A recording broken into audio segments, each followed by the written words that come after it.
Chaitanya Prabhu Nityananda, Sri Advaita Gadadhara, Srivasadi Gaur, Advaita Vrinda, Hare Krishna, Krishna Krishna, Hare Hare, Hare Rama, Rama Rama, Hare Hare. Okay, so Narayanam Namaskritya, Naram Chaiva, Narottamam, Devam Saraswatam Vyasam, Tato Jayamudhirayat.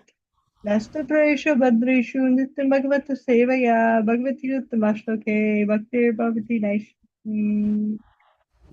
All right, so today we're on Canto 2, Chapter 5, Text 34. Is that right? Yes. Okay, hold on.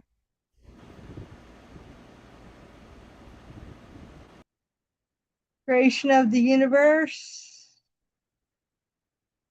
Our Lord Brahma is explaining to Narada Muni how the creation of the universe is taking place. Ultimately, getting to the point that Krishna is the cause of all causes, which is what this chapter is titled today. So let's see here. I have to pick it up so I can see better. All right. Varshapuga Sahasrante Tarandyam Urakeshayam Kalakarma Swabhavastu Jivo Jivam Ajivyate Ajibayat. Translation. Thus, all the universes remained thousands of aeons. Is that how you pronounce that? Aeons within the water, the casual ocean, and the Lord of living beings entering into each of them caused them to be fully animated. All right, purport by Srila Prabhupada. The Lord is described here as the Jiva because he is the leader of all other Jivas, living entities.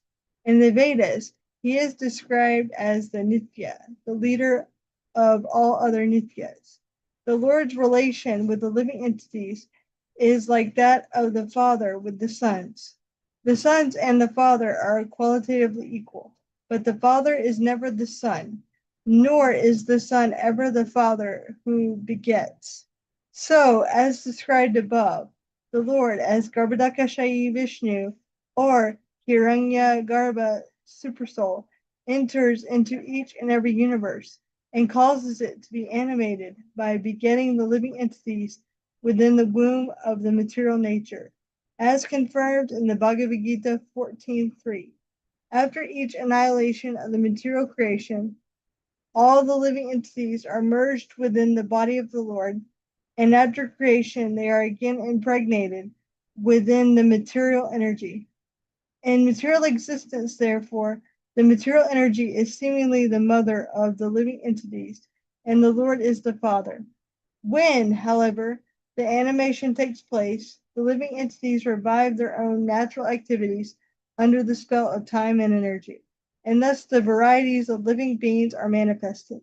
The Lord, therefore, is ultimately the cause of all animation in the material world. Yeah. So I'll read the translation again. Thus, all the universes remained thousands of aeons within the water, the causal ocean. And the Lord of living beings entering in each of them caused them to be fully animated. All right. So one of the things that this verse is pointing out is that even matter requires life to animate it. Like in the same way a computer requires a battery to run. So within the material nature, not even the universe itself can be manifested or fully created without the Lord entering into it. So the Lord is like the battery that gets things going. In the same way, the material body functions because we the jiva enter into the body, and the super soul is also there with us. But us being in the body causes it to be active, to be animate. Without our presence there, then the body ceases to function. So in the same way, without the presence of the supreme personality of Godhead, the universe itself cannot function or cannot be created. So I was listening to this lecture yesterday, and this guy was having he was giving arguments. Uh, he was giving arguments that atheists generally give, and he was saying one of the things he often hears is people say, "Can you show me God? Where is God?" And he said, "Well, the thing is that God is actually within every atom. Someone can experience God's presence even objectively. It's not necessarily some sentiment or some feeling, but it's that God himself is within that atom and animating that atom. So wherever you see order in this material nature, wherever you see something that's created, there's always a personality behind it. There's always something living that has some sort of intelligence that puts that into place. So with the universe itself, it's no different. This is just how the universe comes into being. So remember, first we had Vishnu, who's lying down, and then from him the universe has come. And then the next expansion of Vishnu, Garbhodakashaya Vishnu, he enters into these universes, and then they become animated, and then from him is going to come Lord Brahma, who's going to be manifest.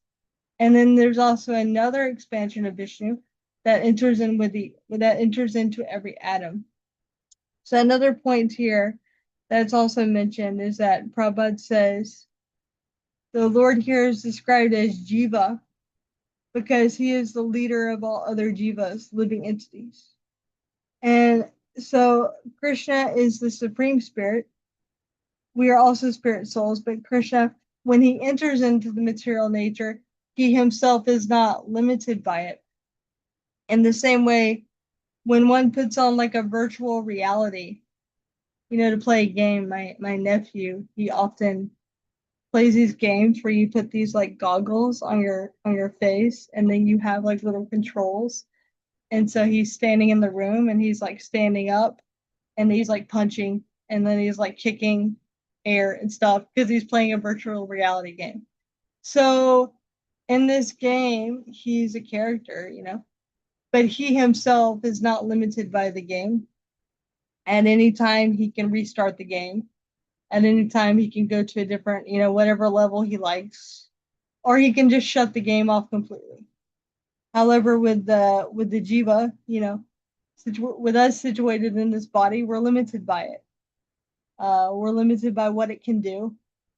We can't necessarily uh, upgrade our body any way we like. Of course, there are some adjustments that we can do. But for example, I'm a certain height, and I can't make myself taller. Like in a video game, sometimes you got different little cheat codes. You can make your character taller than what they're actually supposed to be. Or, I can't keep myself from getting sick. If I I can't hit restart, when a certain event happens.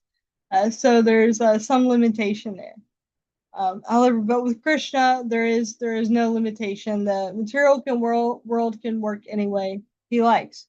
And this example is seen in many places in his pastimes, but the one that's coming to my mind right now is in the Mahabharata, in the Kurukshetra war, where Arjuna has a vow to kill Jayadratha, I think it is, by the end of the day, by the time the sun sets.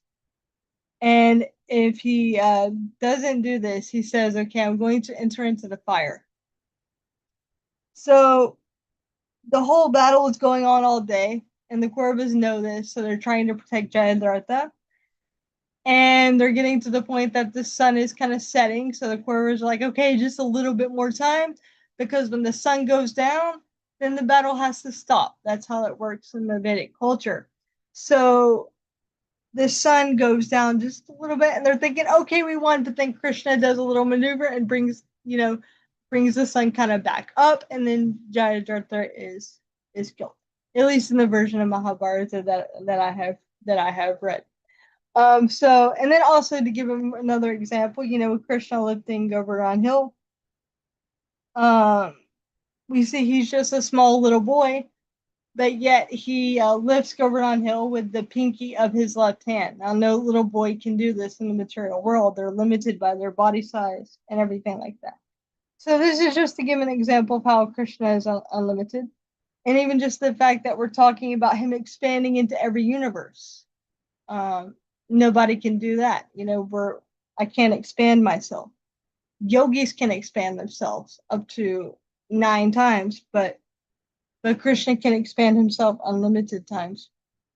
So, one last point here about the material creation. So, when the Lord enters into every universe, then we see Prabhupada also makes the point that he is the seed giving father.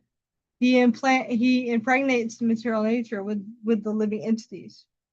And so Prabhupada gives an example in the 14th chapter of the Bhagavad Gita. I believe it is the third text.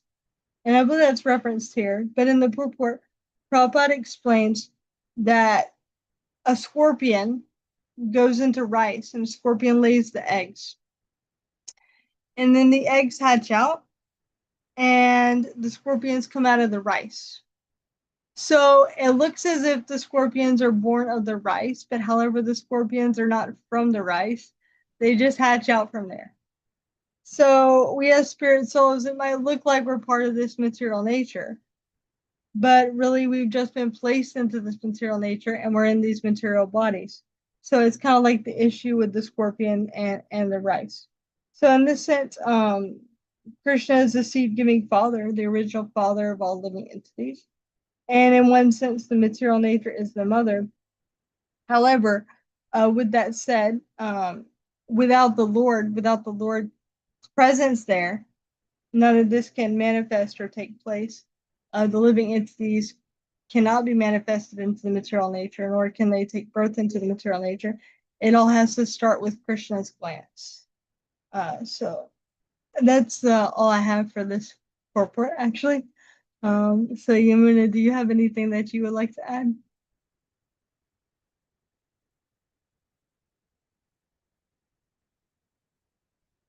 You're muted. Yes, Hare Krishna. I don't know what more I could add to that. You've said so much, and you've pulled upon other sources, and I really have nothing more I could possibly add to that. You've said more than Prabhupada even said here. Yeah, Yeah. I was trying to keep going because I was like kind of waiting to see if more people would come. Yes, yes. you know, but anyway, um, yeah, yeah. So these are just some things that this purport made me think of. But ultimately, it's all going back to how Krishna is the one basically animating this universe.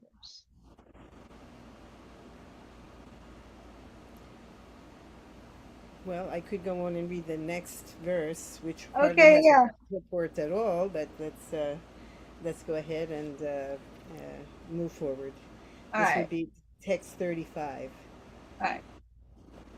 Sa eva perushas tasmad andam nirbidya nirgataha sahasrov vangri bhavaksha sahasrana sirshavan.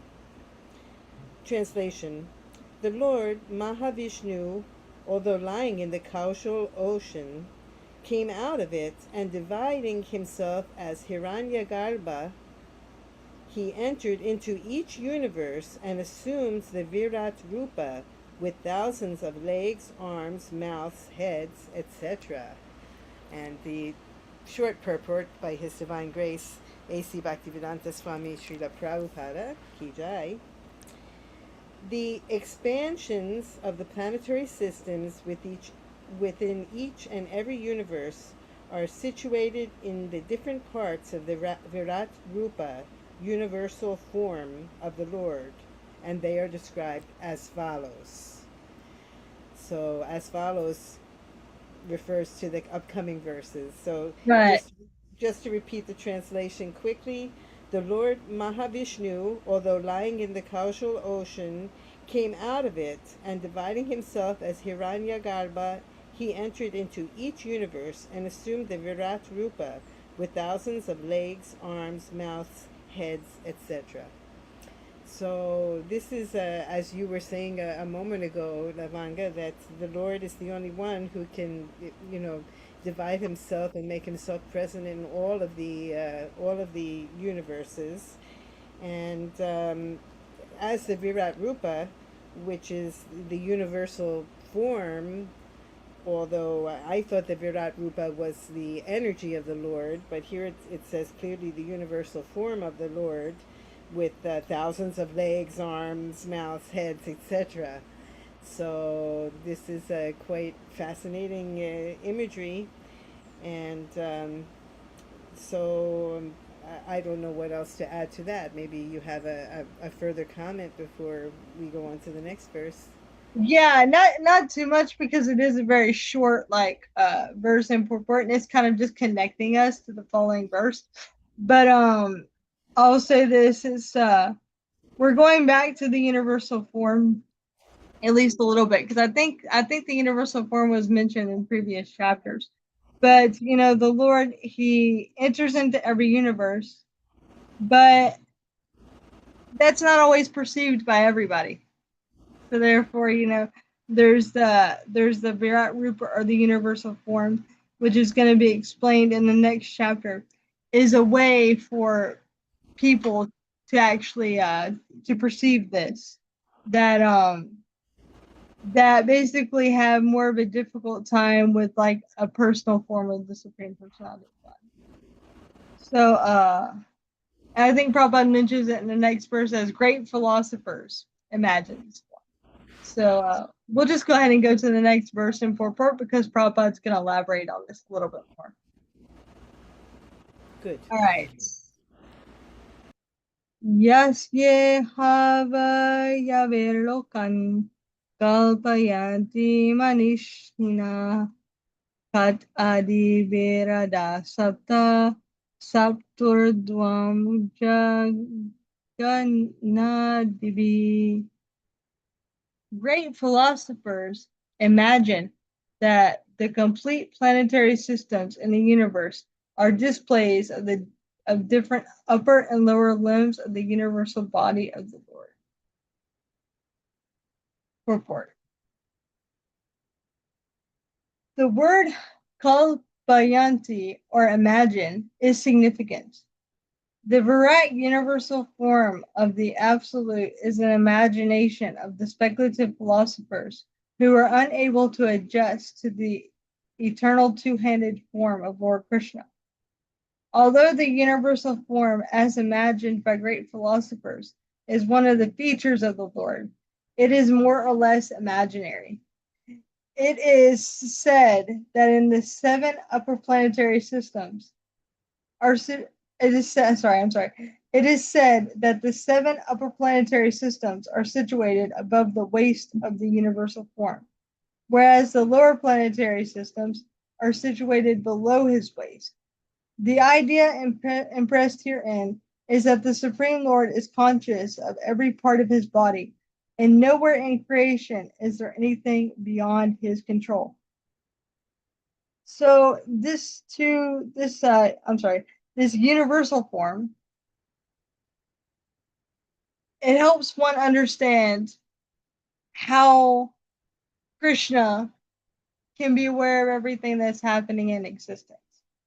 Because for many people, we can have pains in our bodies and aches and things like that. We're aware of what's going on in our hand. We're aware of what's going on in our head. We're aware of what's going on in our leg. But we don't understand exactly what's going on with somebody else. We're limited in that perspective. So if unless somebody tells me, oh, my head hurts or something, I don't know. or unless they look like they're obviously in pain, I'll say what's wrong. But with Krishna, he's conscious as super soul. He's conscious of everything that's going on within every living entity.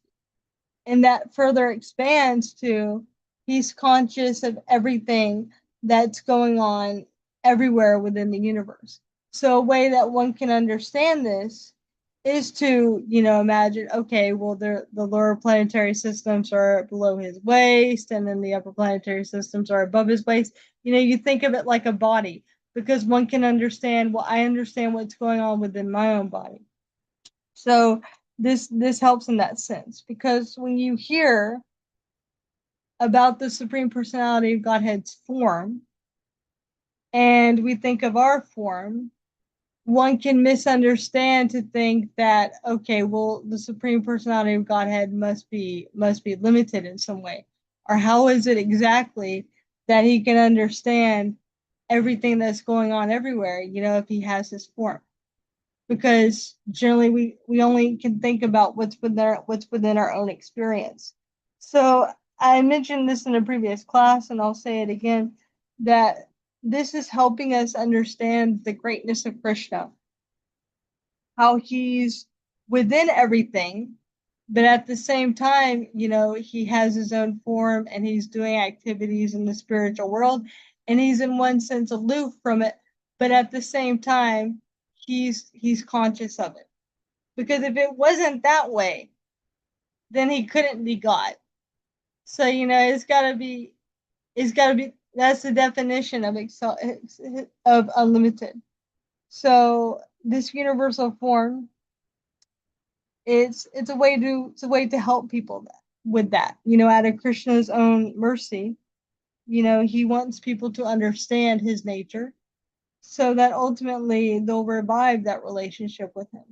Because otherwise, if you get to the 10th canto, you'll be like, okay, well, how is it that Krishna, who's running around playing a flute in Vrindavan and herding cows and getting chastised by Mother Yashoda, how is this person the Supreme Personality of Godhead? Or one can run into this idea of thinking, well, he's just a nice mythological figure, you know, with some entertaining stories, some moral stories, some things that we can learn, or something within Indian mythology, as they label it within the university. So that being that we're now in the second canto, we're getting more and more into Krishna's greatness. Because then if we can also understand how it is that he's a part of this material manifestation, how it is that he is the cause of it ultimately, then we'll be able to understand or gradually qualify ourselves to be able to understand his more intimate pastimes. So for now, that's all I have on this report. I know previously in other classes we've gone a lot into the universal form, because I think that was a whole entire chapter. So but for now that's all I got on this one. Do you have anything, Yumuna?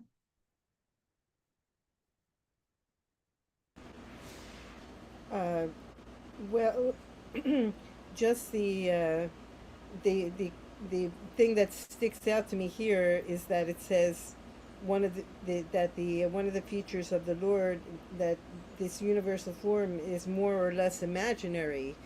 In other words, it's just an imagery for us to be able to understand, as you pointed out, in terms of something that we understand, like the body, because otherwise it wouldn't be there. It's there, like the arms, the legs, the lower limbs, whatever. This is all there just for us to be able to imagine what this universal form is, which we really have no conception other than things that we already understand, as you pointed. Otherwise, it's an abstract concept, Yes, you right, can't really picture it. It's right. it's also like when they're talking about the creation of the universe. Without that map, where it explains like where Earth is, where the lower planetary systems are, I have a hard time visualizing it. Like because we don't really learn it in school. We have a whole different idea of how the universe is structured. So when you're reading it, you're like, oftentimes, at least with me, I'm like, what? So, but when you have that like chart, and of course, it's not a perfect example because a chart's supposed to be more like really what it's like, but it helps you. So in the same way, being able to think about the universal form. Okay, the planets are lower planets are down here, the upper planets are up. Then you kind of see, oh, okay, wow, all right, Krishna is like above all this. Vishnu is above all. Yes. Mm, very good. Like we're first graders. Yeah. Yeah. Well, should I go on? This next text, Yeah, yeah, 37, yeah. We'll keep that going. has more of a purport to help us out. Um, Purushasya mukham brahma chatram etasya bahavaha urvor vaishyo bhagavata padbhyam shudro vyajata jayata. Okay. The translation: the Brahmanas represent his mouth, the Kshatriyas his arms, and the Vaishyas his thighs, and the Sudras are born of his legs. Purport: all living beings are stated to be the parts and parcels of the Supreme Lord, and how they are so is explained in this verse. The four divisions of human society, namely the intelligent class, the Brahmanas, the administrative class, the Kshatriyas, the mercantile class, the Vaishyas, and the laborer class, the Shudras, are all in different parts of the body of the Lord. As such, no one is different from the Lord. The mouth of the body and the legs of the body are different constitutionally, but the mouth or the head of the body is qualitatively more important than the legs. At the same time, the mouth, the legs, the arms, and the thighs are all component parts of the body. These limbs of the body of the Lord are meant to serve the complete whole. The mouth is meant for speaking and eating. The arms are meant for the protection of the body. The legs are meant for carrying the body. And the waist of the body is meant for maintaining the body. The intelligent class in society, therefore, must speak on behalf of the body, as well as accept foodstuff to satisfy the hunger of the body. The hunger of the Lord is to accept the fruits of sacrifice.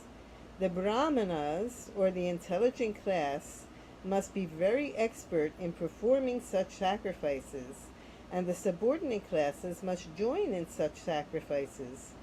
To speak for the Supreme Lord means to glorify the Lord by means of propagating the knowledge of the Lord as it is, broadcasting the factual nature of the Lord and the factual position of all other parts of the whole body. The Brahmanas, therefore, are required to know the Vedas, or the ultimate source of knowledge. Veda means knowledge, and Anta means the end of it. According to Bhagavad Gita, the Lord is the source of everything, Aham Sarvasya Prabhavaha. And thus, the end of all knowledge, Vedanta, is to know the Lord, to know our relationship with Him, and to act according to that relationship only. The parts of the body are related to the body. Similarly, the living being must know his relationship with the Lord. The human life is especially meant for this purpose, namely to know the factual relationship of every living being with the Supreme Lord. Without knowing this relationship, the human life is spoiled. The intelligent class of men, the Brahmanas, are therefore especially responsible for broadcasting this knowledge of our relationship with the Lord and leading the general mass of people to the right path. The administrative class is meant for protecting the living beings so that they can serve this purpose. The mercantile class is meant for producing food grains and distributing them to the complete human society so that the whole population is given a chance to live comfortably and discharge the duties of human life. The mercantile class is also required to give protection to the cows in order to get sufficient milk and milk products, which alone can give the proper health and intelligence to maintain a civilization perfectly meant for knowledge of the ultimate truth.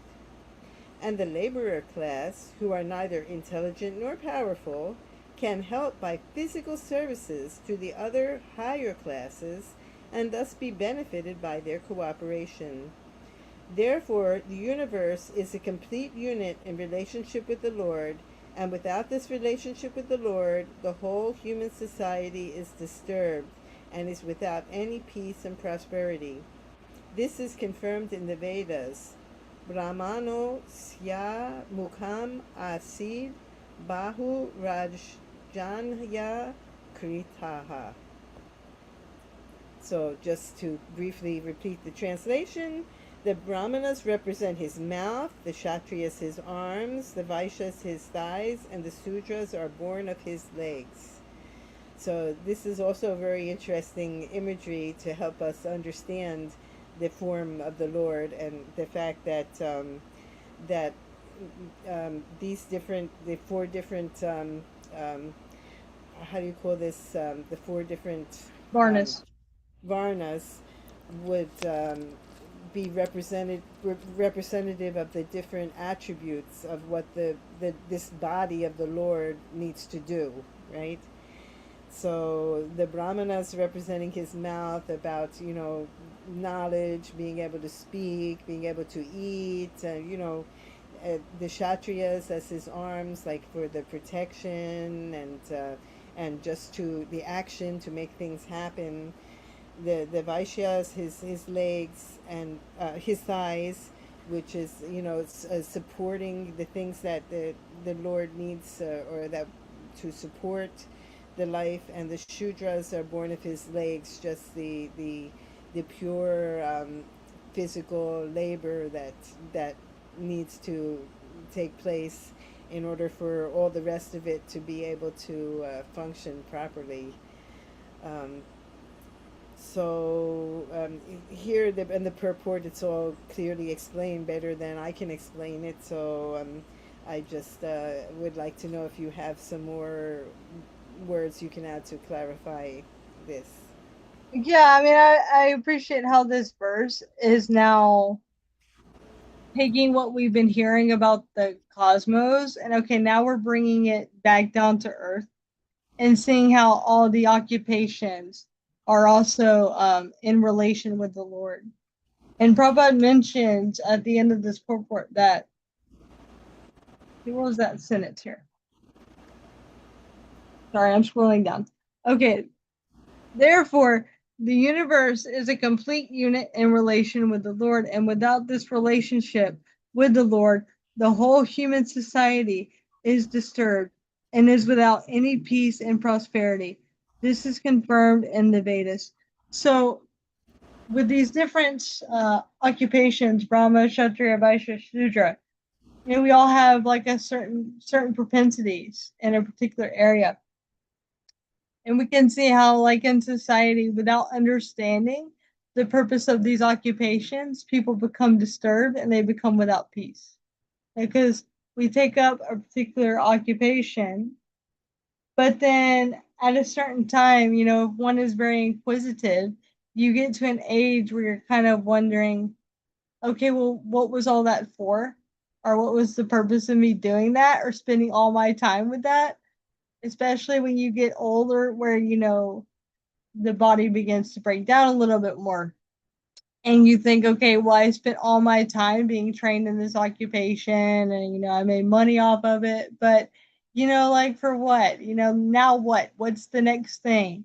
Or you see these people now where when they get to that point, then maybe if they're a little bit younger, then it's okay. Now I need to go change my career. Maybe it's another occupation that will totally satisfy me, which that's not wrong. I mean, it's totally not wrong to do these things. But we can see that civilization functions much healthier when people understand that these occupations are ultimately meant to serve the Supreme Personality of Godhead. So, giving this, example that the purport is giving here, that the four divisions of human society, the Brahmins, the Kshatriyas, the Vaishyas, and Sudras, are all different parts of the Lord. One can see how, okay, he is actually the source of these different varnas, as he writes in Bhagavad Gita. The four divisions of human society, they're ultimately created by me. So these divisions, Brahman, Kshatriya, Vaishya, Sudra, and all the skills that are required that come within them, that we all have in a certain amount. Of course, somebody's going to be a little bit more skilled to be a Brahmana. Somebody's going to be a little bit more skilled to be a Vaishya, Sudra, or Kshatriya, or whatever. These skills ultimately are coming from Krishna himself. So, taking, for example, the Brahmana being the head, Prabhupada mentions here that, they're meant for glorifying the Supreme Personality of Godhead. We can see how the Brahmanas are meant to be the leaders. Like, well, not the Kshatriyas are the administrators, but the Brahmanas are the ones that are meant to give them advice. They're the head of society. They help them keep everything, make sure they're going in the right direction. They're kind of like, they're our teachers. And Brahmanas are expert in, so many different fields like that. And then the Kshatriyas are the administrative class. They're also like the defenders, and the Vaishyas are, the businessmen, the farmers, and the Sudras are the laborers. So when all these are working together, everything is very nice. And when one understands that all these are meant to serve Krishna, then people become very peaceful. Because then the Brahmana can understand, okay, I have this intelligence, what is it for? And if we go back to the first canto of Bhagavatam, it's the 5th chapter. Prabhupada's talking about occupations, and it's in the chapter where Vyas is lamenting because he's just written down all the Vedas and he's unsatisfied. And in this purport, I believe it's purport 32 or something, it's in like the 30s there. Prabhupada's talking about the different occupations. And he's saying, there's nothing wrong with, being an artist or being whatever occupation, as long as this is meant for, glorifying the Supreme Personality of Godhead. So even if one is like a scientist, they should use science to prove the existence of the Supreme Personality of Godhead. If one is a musician, that should be used for glorification of the Supreme Personality of Godhead. And it's really nice purport because he's mentioning these different occupations and how they can all be used in Krishna's service. So when one has that Krishna in the center with their occupation, then they're more peaceful. Because if it's just for me or just for what I want or just for my maintenance, the thing with the mind is that it's always unsatisfied. Or when you don't get the result that you want, then you're upset. Or you try to control the result.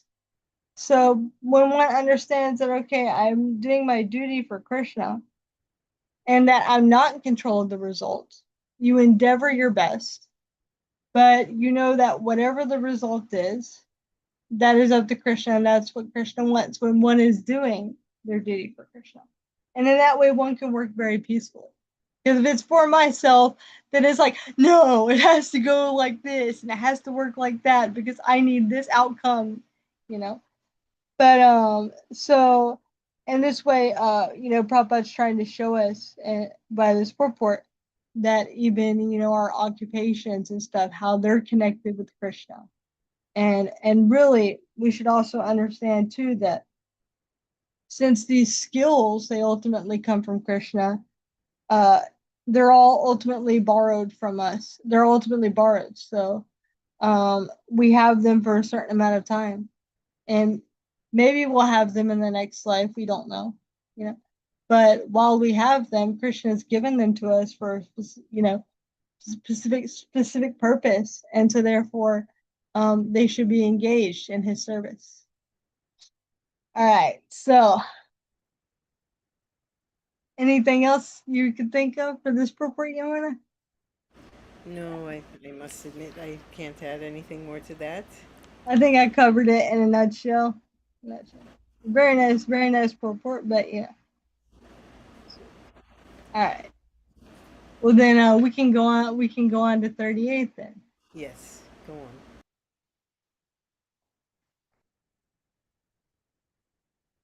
Borloka cup. Sorry, hold on. Borloka kapita pabyam. Borvalokosya nabita. Rida swarloka ustrasya. Mahaloko mahatmana. The lower planetary systems up to the limit of the earthly stratum are said to be situated in his legs. The middle planetary systems, beginning from Burvaloka, are situated in his navel. And the still higher planetary systems, occupied by the demigods and highly cultured sages and saints, are situated in the chest of the Supreme Lord. All right, so we're going back to the planetary systems here. There are 14 spheres of planetary systems within this universe. The lower systems are called Borloka. The middle systems are called Borvarloka. And the higher planetary systems up to Brahmaloka, the highest planetary system of the universe, are called Swarloka. And all of them are situated on the body of the Lord.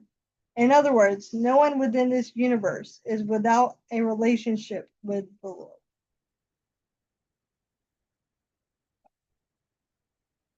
So again, the lower planetary systems up to the limit of the earthly stratum are said to be situated in his legs. The middle planetary systems, beginning from Borvarloka, are situated in his navel. And still the higher planetary systems, occupied by the demigods and highly cultured sages and saints, are situated in the chest of the Supreme Lord. So as it gets, as things get more pious, you go up in the body of the Lord. So also what this verse makes me think of too is because it first mentions the lower planetary systems. And these generally are planetary systems where not such good things go on. Very difficult places to live. Not places you want to go. And places where people generally go to burn off bad karma, things like this. But it can be understood from this verse here that nothing ultimately is separate from the Supreme Personality of Godhead. It's it's not that only the higher planetary systems are manifested from him and the spiritual world is manifested from him, and yet these other things aren't from him, but everything ultimately is coming from Krishna himself, even these lower planetary systems. So it's kind of like in a city you have very nice parks and stuff that are put by the government, but you also have the jail too, because there's a certain amount of population that they're gonna get. There has to be some place for them, because they're gonna want to use their free will in a certain way, to commit all sorts of criminal activities. So therefore, there has to be a place for them to go to be. The idea is to reform them. How well that actually works in the material world. That is highly up for debate. It has been up for debate for a very long time. But just to simplify this for the sake of this lecture, the idea of prison ultimately was meant to help reform the prisoner, to reform the mentality. So in the same way, since the living entities have free will in this material world, and Krishna doesn't mess with that.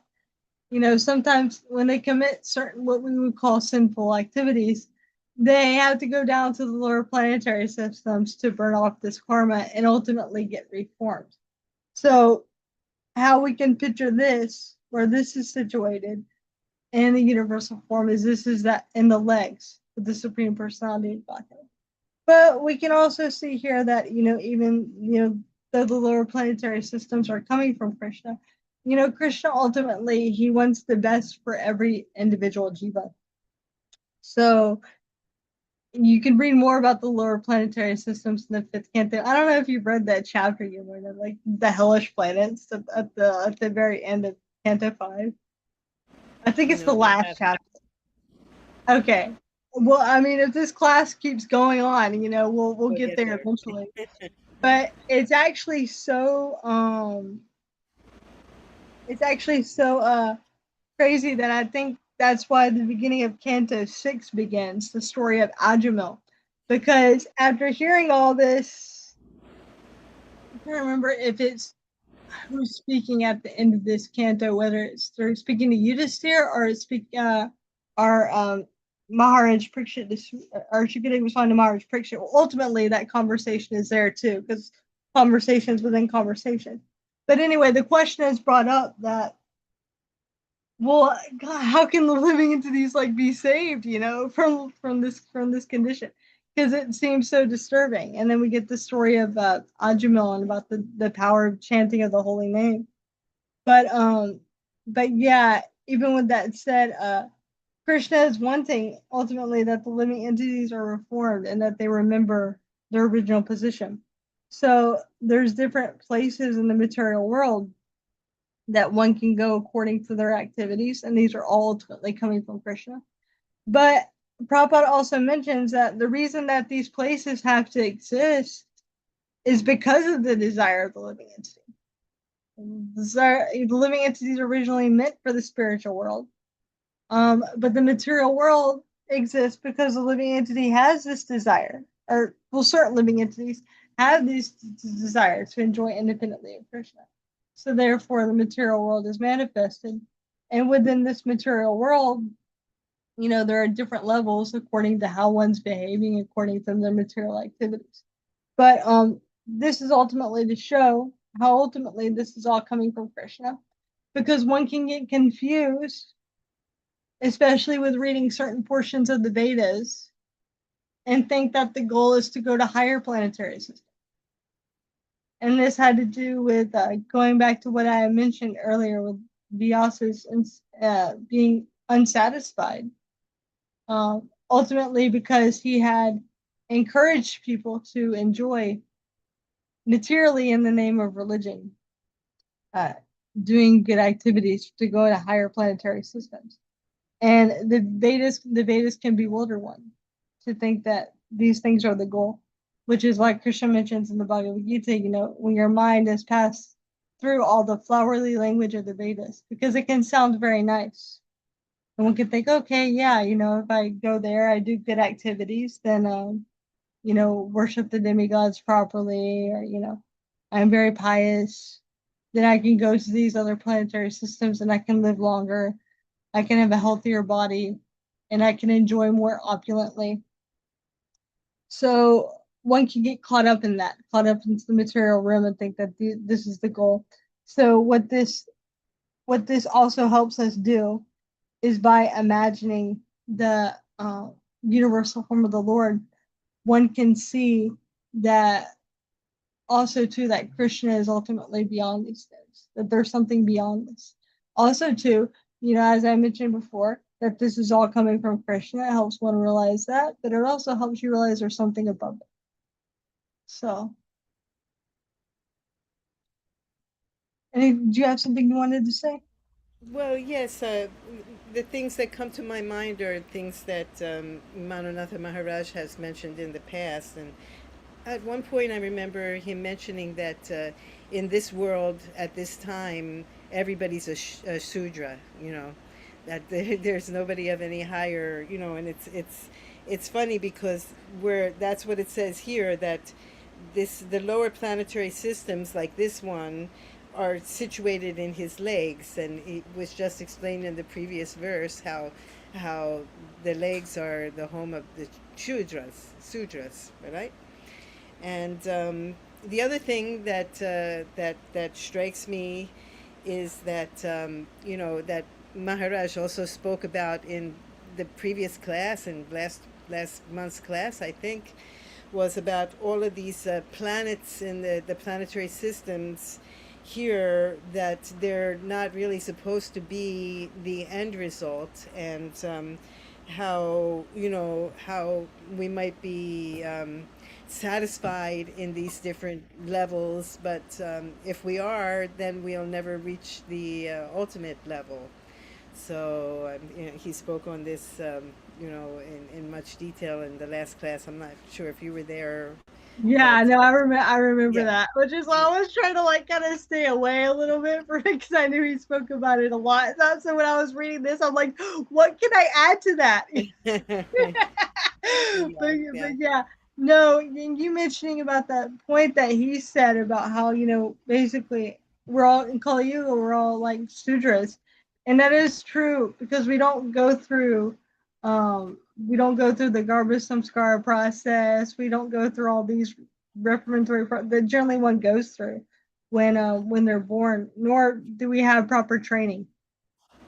So that's also another challenge when we go back to the previous verse when we're describing the Varna ashram system, is that there's uh there's not the proper training for people to be able to like bring out propensities, because we're all born kind of in this sudra category, and there's not a gurukul to train us, nor do our parents before we're conceived go through all the proper procedures.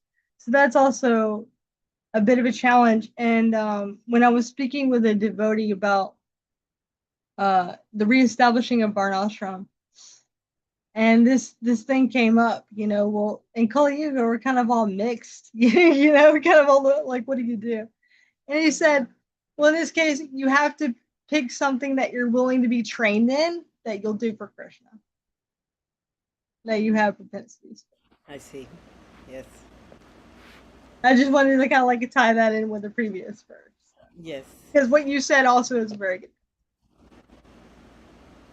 All right. So what time is it now? Six. I think, the next verse is kind of long, the purport, and it will probably take a good bit of discussion, and we only have 5 minutes left, so I think we should save text 39 for next time, which next time would be in 2 weeks, because hopefully, we will get confirmed that next Tuesday is the class with Guru Dev Manonatha Maharaj.